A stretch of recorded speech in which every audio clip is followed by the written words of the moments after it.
School পড়ুয়া বাচ্চারা সারা বছর ধরে পড়াশোনা করে তাদের রেজাল্ট ভালো হওয়ার জন্য, তেমনি লোকাল এমএলএ বা এমপি জনপ্রতিনিধিদের 5 বছর ধরে একটা সুযোগ দেওয়া হয় কাজ করার। বছরের শেষে বা 5 বছরের শেষে দেখা উচিত আমাদেরও যে তারা কি কাজ করেছে। তো জোহার সবাইকে। লোকসভা ভোটের আগে আসুন আমাদের লোকাল সমস্ত এমপিদের একটা কাজের মার্কশিট তৈরি করি।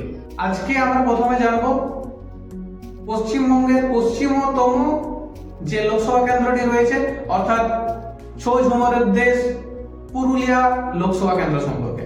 পুরুলিয়া লোকসভা কেন্দ্রে রয়েছে 7টি বিধানসভা আসন: বাঘমুন্ডি, বলরামপুর, মানবাজার, পাড়া, পুরুলিয়া, কাশীপুর এবং জয়পুর। এই লোকসভা কেন্দ্রের বর্তমান সাংসদ রয়েছেন মাননীয় জ্যোতির্ময় সিং মাহাতো। এর আগের সাংসদ ছিলেন মাননীয় ডক্টর মৃগাঙ্ক মাহাতো।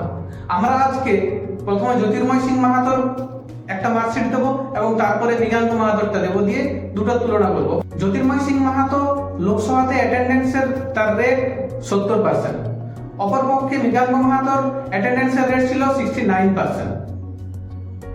যেখানে ন্যাশনাল অ্যাভারেজ মৃগাঙ্ক মাহাতোর সময় ছিল 80%, জ্যোতির্ময় সিং মাহাতোর সময় ছিল 79%।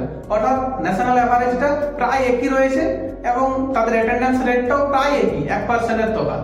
এরপর আসুন দেখি যে 5 বছর ধরে এই সময়কালে তারা আমাদের কথা লোকসভাতে কতবার তুলে ধরেছে ডিবেট বা বিভিন্ন প্রশ্নের আকারে।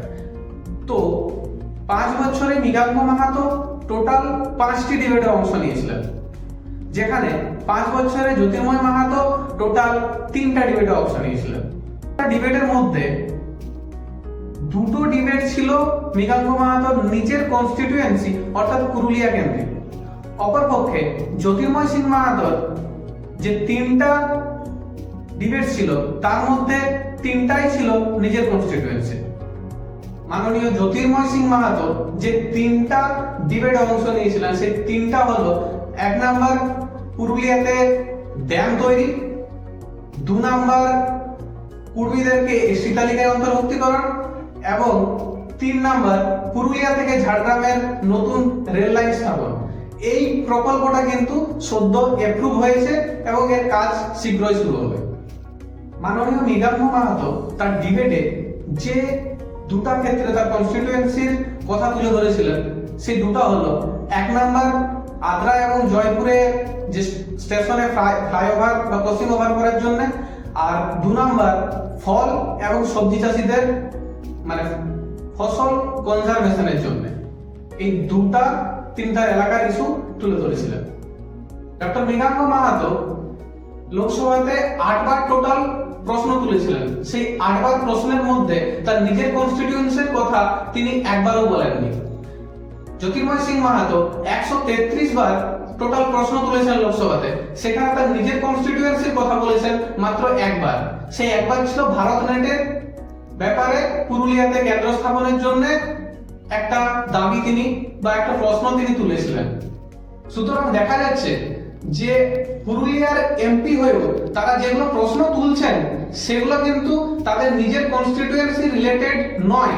প্রায় 99.99% তারা অন্য প্রসঙ্গ তুলছেন। সুতরাং তারা পরিচালিত হচ্ছেন কারোর দ্বারা, কিন্তু যাদের জন্য তিনি সেই জায়গাতে পৌঁছাতে পেরেছেন, যাদের কথা বলার জন্য তিনি সেই জায়গাতে পৌঁছাতে পেরেছেন, তাদের কথা ততটা তাদের মুখে উঠে আসছে না। এবার নাম্বার দেওয়ার দায়িত্ব আমি আপনাদের উপর ছাড়লাম। আপনারা বিচার করবেন যে দুজনের মধ্যে কে ভালো কাজ করেছে। আর কেনই বা 133টা প্রশ্নের মধ্যে একটা প্রশ্ন কনস্টিটিউয়েন্সি থাকে আর 8টা প্রশ্নের মধ্যে একটাও প্রশ্ন কনস্টিটিউয়েন্সি থাকে না, এটা বিচার করবার দায়িত্ব আপনাদের। এইভাবে একে একে আমরা আমাদের সমস্ত লোকসভা কেন্দ্রগুলোর কাজের লিস্ট নিয়ে আসবো। আমাদের সাথে থাকুন, চ্যানেলটিকে সাবস্ক্রাইব করুন আর ভিডিওটিকে আপনার আপনজনদের সাথে শেয়ার করুন।